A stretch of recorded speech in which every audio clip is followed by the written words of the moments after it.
अगर शरीर में बायां हाथ जरूरी है तो दायां हाथ भी जरूरी है।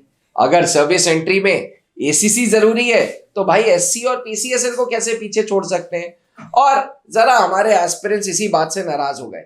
हमने एसीसी की सीरीज क्या चालू की कि एससीओ 34 और पीसीएसएल 2023 के एस्पिरेंट्स कहने लगे कि सर आप हमारे कॉल लेटर के बारे में तो बता ही नहीं रहे कि हमारा एसएसबी कब चालू होगा। तो सर पहला सवाल, एसीसी के तो आपने बता दिया, एसएसबी के कॉल लेटर्स फरवरी से स्टार्ट हो गए, एससीओ 54 एंड पीसीएसएल 2023 के पास सर कितना टाइम होगा? अभी इनके पास भी ज्यादा टाइम है नहीं सर, क्योंकि कॉल लेटर्स आना शुरू हो गए हैं। भोपाल के कॉल लेटर्स आने लग गए हैं एससीओ के। अच्छा। और इलाहाबाद में भी फर्स्ट वीक ऑफ मार्च से एससीओ और पीसीएसएल की रिपोर्टिंग स्टार्ट हो जाएगी। सर बहुत टाइम है नहीं अब इनके पास भी। ये श्योर है कि मार्च में फर्स्ट वीक में बिल्कुल 100% श्योर है कि इनकी रिपोर्टिंग आ जाएगी। अच्छा तो सर, ज्यादा वेट ना करें। अगर मैं गलत नहीं हूं तो 2 साल के लिए एससीओ की और पीसीएसएल की स्क्रीनिंग हटा दी थी जी। तो अब जो एससीओ 54 होगा और पीसीएसएल 2023 होगा, इसमें स्क्रीनिंग होगी? नहीं, अभी तक तो स्क्रीनिंग नहीं है सर। तो देखिए 2 साल खत्म हो गया, उसके बाद भी स्क्रीनिंग को हटाए रखा है, ये इनके लिए बहुत बड़ा एडवांटेज है।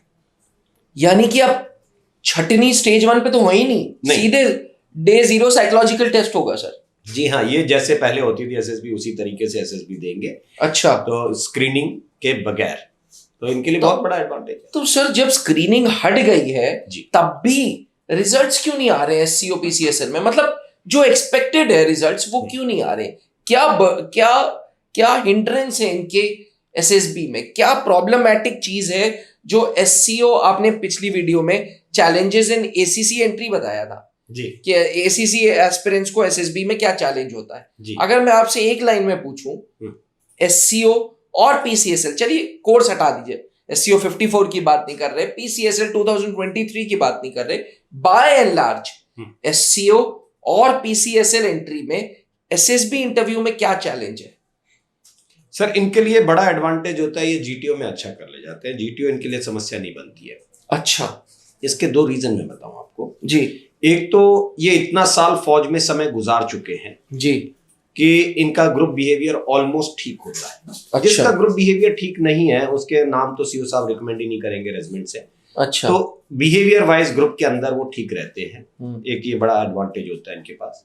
दूसरा, ये जितनी सर्विस किए हैं उस समय तक इतने लेवल ऑफ प्रमोशंस तक ये पहुंच चुके हैं जी कि इनको जो है जवाबदारियां मिली हैं कुछ ना कुछ। पहले वो ओआस मेस की इंचार्ज की जवाबदारी मिली है, जेसीओस मेस की मिली है, या ऑफिसर्स मेस की ओनरशिप उठाई है। जी हाँ, जहां पर आपको फंक्शंस ऑर्गेनाइज करने पड़ते हैं, प्लस आप गार्ड कमांडर रहे हैं।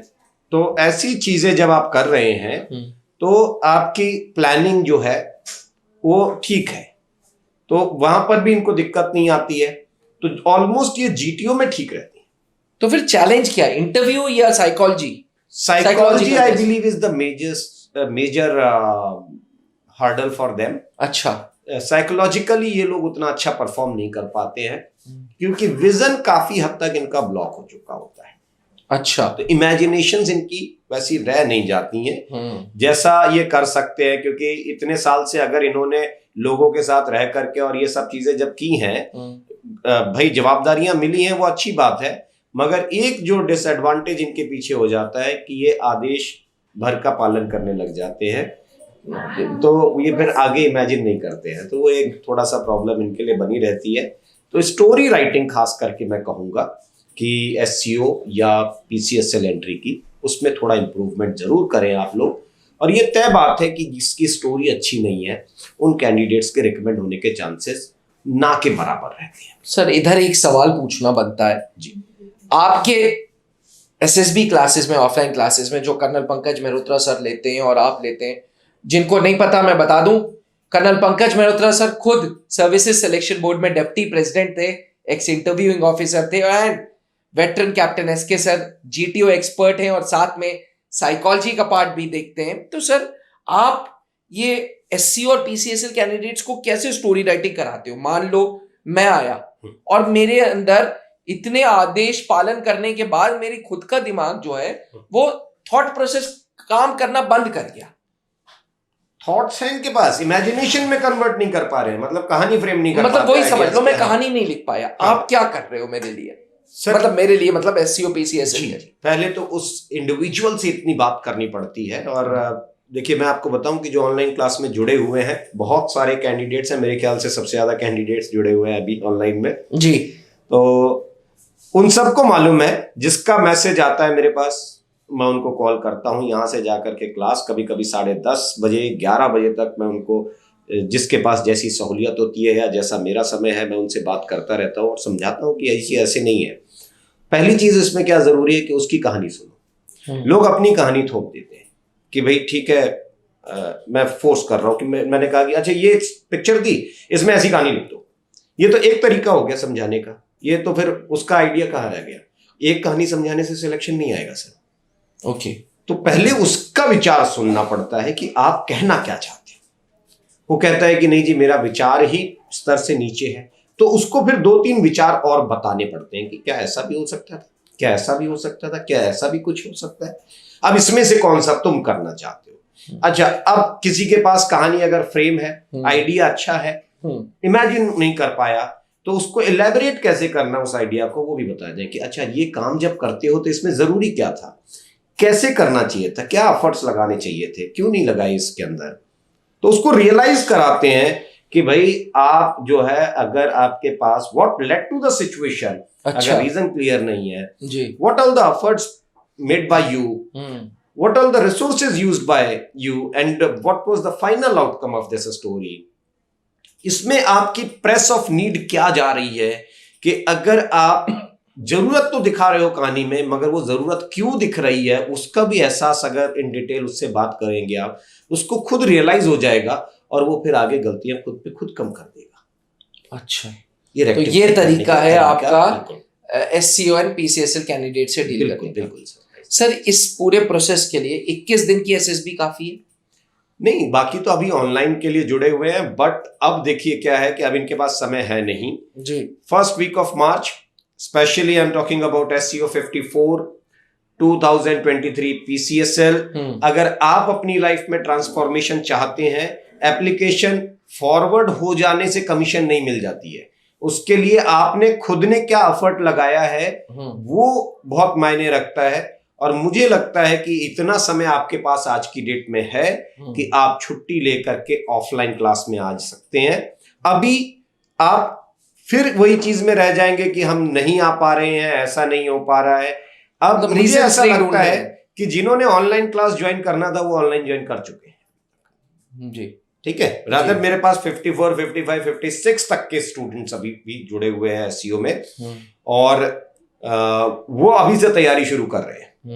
तो ये है प्रोएक्टिव अप्रोच, कि जब ऐसा नहीं है कि एप्लीकेशन फॉरवर्ड करने का टाइम आया तब अंग्रेजी हिंदी सब समझ में आने लग गई इनको, और फिर बोले कि सर सीओ साहब क्या पूछेंगे, फिर पता चला कि ब्रिगेड कमांडर साहब क्या पूछेंगे, अब उसका जवाब देने से तो क्या उससे एसएसबी हो जाएगी? नहीं, उससे तो कोई मतलब ही नहीं। आपके व्यक्तित्व में क्या बदलाव आया, वो तो आप जुगाड़ व्यवस्था में लग गए कि किसको कैसे जो है डिफीट करके आगे बढ़ेंगे आप।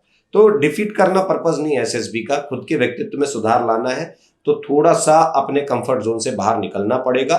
मुझे लगता है कि आज की डेट में किसी भी कमांडिंग ऑफिसर से जब आप ये कहेंगे कि सर मेरा मार्च में एसएसबी आ गया है, तो मुझे आप छुट्टी दे दीजिए 20 दिन की, 25 दिन की नहीं है, 14 दिन की दीजिए, क्योंकि आपके पास सुधार करने के लिए 14 दिन भी बहुत है। इनके पास देखिए तो 14 दिन में आप and colonel Pankaj sir collectively इन पे काम करके इनका थॉट प्रोसेस सही कर सकते हैं। बिल्कुल बिल्कुल। और नया बैच सर 10 फरवरी से स्टार्ट कर रहे हैं, तो अब देर नहीं करना है। देखो, अगर आप अभी भी देर करोगे तो फिर खुद से एहसास कर लो कि यार आपका एफर्ट ही होल हार्टेड नहीं था। अब आप खुद से नहीं चाहते हो तो फिर दूसरा भी क्या करेगा, है ना? सही बात है, जब तक खुद से डिटर्मिनेशन नहीं होगी तब तक काम नहीं बन पाएगा। और आप तो खुद जीते जागते एग्जाम्पल हो, एससीओ एस्पिरेंट्स, पीसीएसएल एस्पिरेंट्स, जब आपके पास इतना तजुर्बा है फौज में, अलग अलग रेजिमेंट्स का, आप में से कुछ लोग फील्ड एरिया में भी होंगे जो हमें सुन रहे होंगे, तो आपको तो हम सल्यूट करते हैं।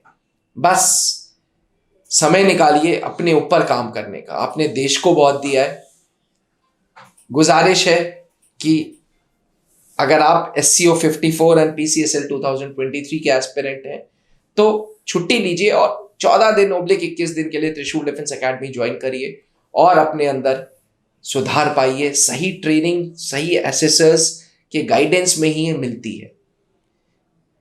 नकलखोरों से सावधान रहें। कुछ लोग आज भी कर्नल पंकज सर की, कैप्टन एसके सर की फोटोज यूज करके एडमिशन्स ले रहे हैं। ऐसा बिल्कुल मैं तो ये बोलूंगा कि आप भाई त्रिशूल डिफेंस एकेडमी के ऑफिस में भी आके पहले कैप्टन सर से मिल लीजिए, कर्नल पंकज सर से बात कर लीजिए, उसके बाद ही एडमिशन लीजिए। इसी के साथ इजाजत दीजिए, बने रहिएगा त्रिशूल डिफेंस एकेडमी के साथ। वीडियो अपने दोस्तों तक, अपने ग्रुप्स में जरूर शेयर करिएगा, specially SCO and PCSL aspirants के लिए ये वीडियो है। अगर ACC हमारे लिए जरूरी है तो SCO भी और PCSL भी।